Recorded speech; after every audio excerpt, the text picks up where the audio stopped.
আমাদের যাদের সামর্থ্য আছে আল্লাহর খানে কাবা এবং রাসূলের রওজা মুবারক গিয়ে আমরা জিয়ারত করি, ঠিক কিনা বলেন? জিয়ারত করতে গেছেন, আমরাও যাওয়ার চিন্তা করতেছি, আশা করতেছি আল্লাহ আমাদের জীবনের সকল আশা পূরণ করে, সকলে বলে আমিন। এজন্য আমাদের সমস্ত ইবাদত, সমস্ত কিছু কোরবানি, সময় দান, কোরবানি করা, অপরের জন্য উপকারমূলক কাজ করা, এই সব কিছু একমাত্র কার জন্য? আল্লাহর জন্য।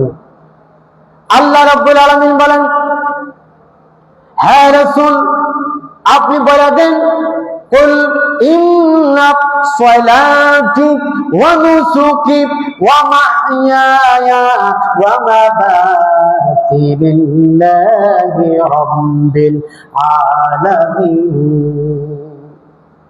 হ্যাঁ রাসূল আপনি বলুন যে আমি যে ইবাদত করি, ইন্না সালাতি আমার নামাজ, আমার ইবাদত বন্দেগী, আমার হজ করতে যাওয়া, আমার দান সাদাকা, অপরের উপকার করা, গরিবের উপকার করা, জিরানদের উপকার করা, পশু পাখিকে আপনার উপকার করা, কোন কষ্টদায়ক বস্তু রাস্তা থেকে সরায় দেওয়া, এই সব কিছু হলো আমার জীবনের সব কিছু হলো একমাত্র আল্লাহর জন্য।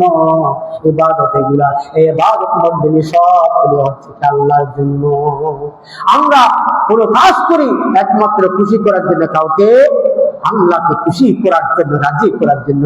ইন্না সলাতি ওয়া নুসুকি, আমার কুরবানি, আমার ত্যাগ, আমার উৎসর্গ, আমার স্যাক্রিফাইস, সমস্ত কিছু হলো একমাত্র তার জন্য, আল্লাহর জন্য। আমরা বান্দারে খুশি করবার জন্য, কাউকে দেখাবার জন্য কোন আমরা ভালো কাজ করি না। আমরা ভালো কাজ করি সব কিছু একমাত্র কাকে দেখাবার জন্য? আল্লাহ। ওয়া মাহইয়ায়া, আমার এই জীবন আমার নয়, আমার এই জীবন হচ্ছে কি একমাত্র আল্লাহর জন্য। ওয়া মামাতি, আল্লাহ আমার মৃত্যুটা যেন, আমার মৌতটা যেন আল্লাহ তোমার রাস্তায় হয়, তোমার জন্য হয়, তোমার কাজ করার জন্য হয়। এই নিয়ত আমাদের সকলে থাকতে হবে। লিল্লাহি রাব্বিল আলামিন।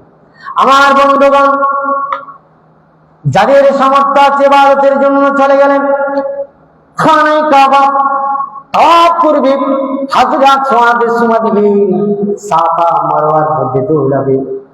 মা হাজরা আলাইহিস সালাতু ওয়াস সালাম মাথার কাপড় ফেলেন, পাগলের মতো একবার সাফার দিকে গেলেন, ওখান থেকে আবার মারওয়ার দিকে চলে আসলেন। এইভাবে 7 চক্কর দৌড় দিলেন।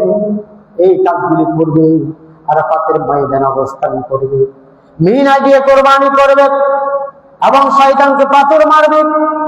আল্লাহর খানায় কাবা ঘরের দিকে দেখে দেখে ভক্তি আর শ্রদ্ধা নিয়ে চোখের পানি ছেড়ে দিয়ে বলবে, ওগো আল্লাহ, তুমি যে আমার কবুল করেছে হজের জন্য, রাব্বুল আলামিন তুমি আমার ইবাদতের এই হজটা তুমি আল্লাহ পাক কবুল করো।